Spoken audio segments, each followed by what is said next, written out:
You know, that Warcraft movie was pretty good. Wonder what the critics are saying about it.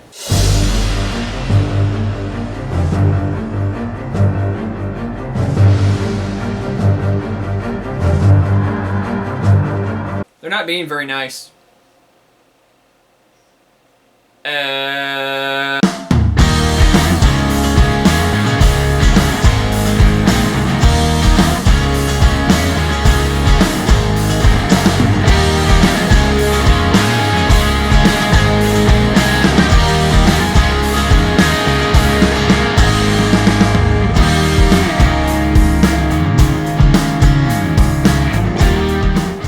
Greetings, my friends. Desire, your host, the Mighty Blue Magus, and yeah, the critics are not being too kind to the first genuinely good video game movie.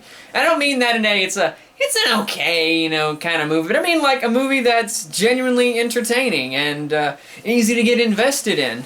I mean, I even read one review from a guy who called it the next Battlefield Earth.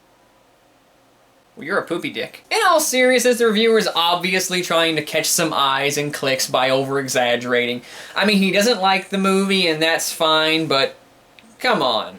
Dude, I've seen Battlefield Earth. While you were still learning how to spell your name, I was being trained to conquer galaxies. Warcraft ain't no Battlefield Earth. So anyway, to celebrate this movie, I thought I'd let everyone know just how big of a nerd I am, because I play World of Warcraft, and have been playing World of Warcraft since 2006. Yeah, before any expansion came out. What's your favorite flavor of ice cream? Because mine's vanilla. It's actually strawberry, but don't you fucking tell anyone. I even recall how I got into it. I saw the best South Park episode ever, Make Love Not Warcraft, and I thought to myself, that game looked fun. Where I can buy. So I got the game installed on my computer, which ran Windows 98 at the time, and getting all the patch data took forever since I also had dial-up. It was the best of times, it was the worst of times. Tale of Two Cities joke. Balance out the poopy dick thing from earlier. But I've been wowing it up for the past 10 years, fought against Illidan Stormrays during the Burning Crusade, battled with Arthas Menethil and his undead army in Wrath of the Lich King, saved the world after Deathwing ripped himself from the core of Azeroth and Cataclysm, kicked it with some Kung Fu Pandas and Mists of Pandaria, and okay, I wasn't there on day one with Warlords of Draenor, but I'm there now, damn it! Hell, I'm such a big Warcraft nerd, my love of the game didn't even stop at just playing the fucking game. I had to go elsewhere, and thus comes to today's topic. The World of Warcraft comic books. I own 4 volumes collecting every issue of the original run and 2 graphic novels. All of them are canon to the ever-growing universe that Blizzard has crafted, but the best part is that you don't need to know anything about the game at all if you just pick up the first issue and read it. It explains everything you need to know about everything just through natural dialogue and character development. The best kind of stories. The first couple of volumes follow an amnesiac warrior who's drafted into an orc shaman named Rhaegar Earthfury's gladiatorial team. Despite him having no clue who he is, he still has an insane amount of skill as a fighter and demonstrates it regularly by becoming a champion in a gladiator tournament called the Crimson Ring, even adopting the name Logosh from the onlooking crowd who marvels at his skill. Logosh basically means ghost wolf in Orcish. He's basically a benevolent figure that shows up whenever he's needed, saves some people, kicks some ass, and then just kind of vanishes again.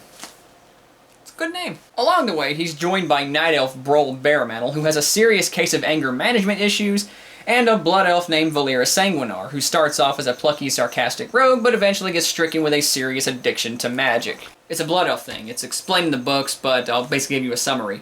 So the Blood Elves used to have their magic thing come from this thing called the Sunwell. They tried weaponizing it. It goes pfft. But now to get their fix in the magic, they have this thing called Arcane Torrent, which allows them to drain magic of individuals.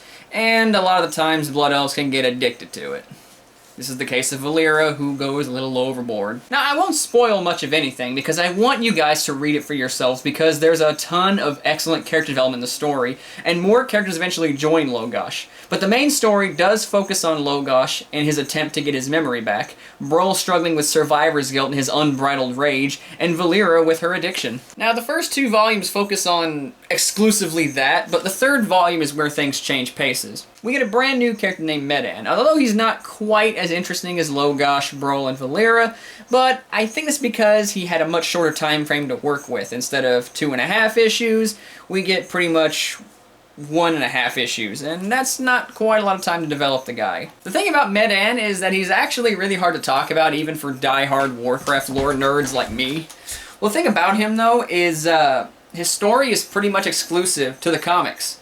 He is one of the only characters in this book to never appear in the game. You see, he's the son of Garona Halfrison, a major character in Warcraft's lore. And if you saw the Warcraft movie, yeah, that Garona. Now, I won't spoil who his father is, but let's just say that it makes for a very, very interesting destiny for the guy. I will say that his father is a human, so that makes Medan part orc, part Draenei, and part human. Oh, and to make things more interesting, Medan is also trained by an undead mage, studying to become a shaman, and learns to be a paladin. Guys making rangers from Dungeons & Dragons look like they're multi-classing noobs. Jesus. Let's just say that you're not interested in the main books, you know. Let's say, I'm not being a very good salesman and you just have no interest in this world whatsoever.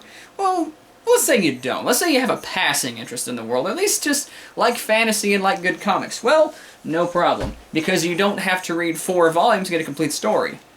And that's where these bad boys come in. Blizzard published 2 graphic novels with DC Comics, one of which focuses on what was, at the time, a brand new playable race for the Alliance.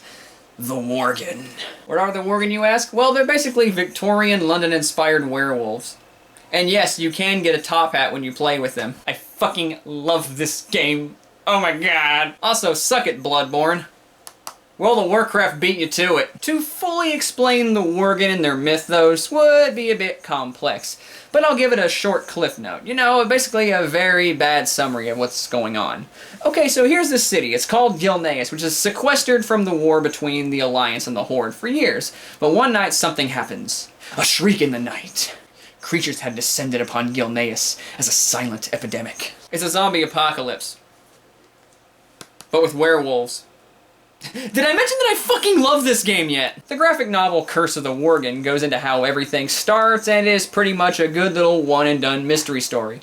It's a really good one-and-done too, but let's say that you're looking for less Sherlock Holmes with werewolves and you're looking instead for something more Lord of the Rings with zombies. Well, I present to you World of Warcraft, Ashbringer.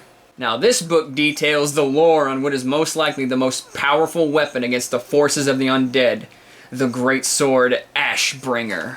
It goes into how it was forged, plus its various wielders, all while telling a great story about the fall of the Silver Hand and the rise of the Argent Dawn and the Scarlet Crusade. You see, the Silver Hand was a really, really big deal in the Warcraft universe. It was basically this order of holy knights, you know, paladins, who kind of got together and decided to protect the world. Then an asshole named Arthas showed up and decided to become, well, a Death Knight, and became a dick.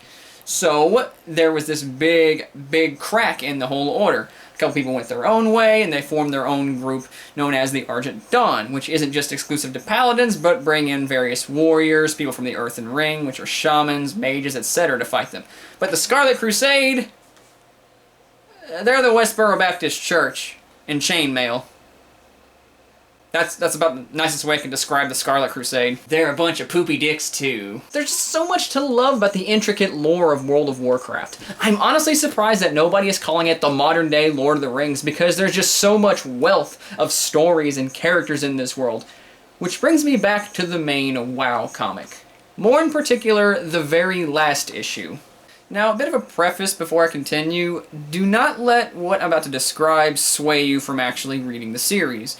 It's not like nobody's character development is completely stopped, you know. It's not like the book just kind of fucking ends on a huge cliffhanger and never continues, like the Berserk anime. But let's just say, well, the last issue was an interesting one. It was a little bitty one-shot comic called Beginnings and Ends. Now, I'm not saying Beginnings and Ends is a bad issue. No, it's a really good issue. In fact, I'd be hard-pressed to call any issue in this comic even remotely bad. It's all fun from beginning to end.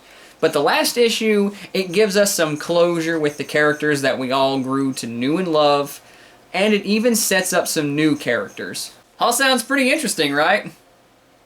New characters? Well, guess what? Again, there's no Volume 5. And it actually took Blizzard years to even do anything with these characters. Beginnings and Ends came out in 2009, and these characters were pretty much unseen until April of 2016, when World of Warcraft finally published a brand new book called The Dark Riders.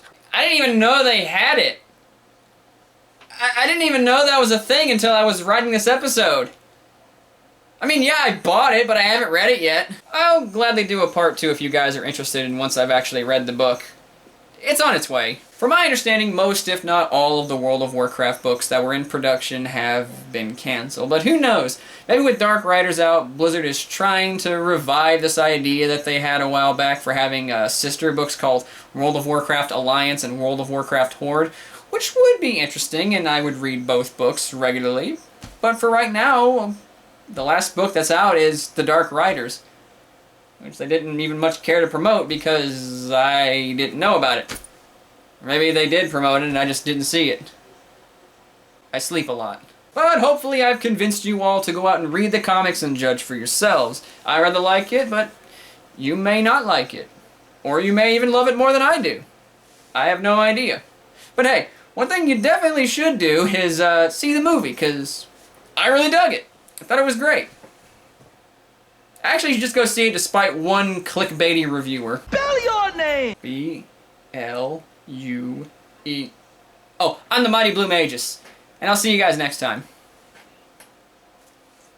A-G...